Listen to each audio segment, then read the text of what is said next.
Hello YouTube, it's Detroit Borg, and today I'm going to show you how to turn your iPad into an external display for your iMac.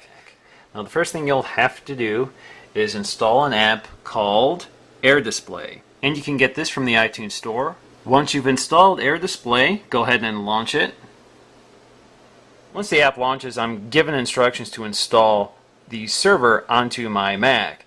So it's telling me to go to my Mac, enter avatron.com/AD. Once you go to the website, you'll be prompted to install a server. That server runs in the background and allows your iPad to connect to your iMac over your local Wi-Fi. Now it's important to note that this only works over the same Wi-Fi network. It will not work over 3G. Now that I have the app running on the iPad, all I have to do is go to my Mac to activate the connection. Once you install the app on the computer, you'll see an icon in the top system tray. There I can select Michael's iPad 3G. That will establish a connection with the iPad. You'll see the screen flash. And essentially I have a second desktop on my iPad. Now for anybody who has used side-by-side display setup, this should be pretty familiar. This is basically like connecting another monitor directly to your computer, although the connection is through Wi-Fi.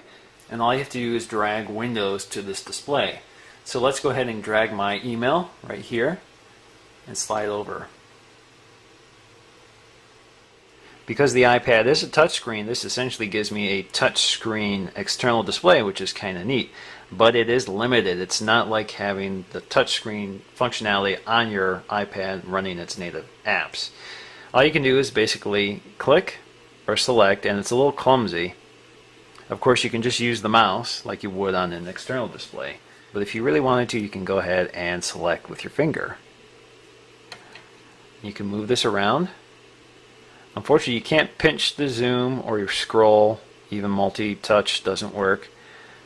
But you can click and hold the scroll bar, or if you want to resize the window.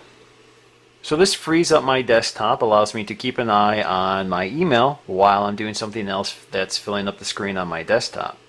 Now because the iPad is using Wi-Fi to connect to the iMac, that means there's a lot of lag, so you can't use an iPad to play back video. So let's grab something from iTunes and show you what I mean. So I'm playing Star Trek here. I'm going to drag it over to the iPad. Now you can see it's pretty herky-jerky, and that's because it's running like a VNC client, basically capturing images of a desktop on the iMac. So it's not a direct feed like a real display would be. It's a virtual feed through Wi-Fi.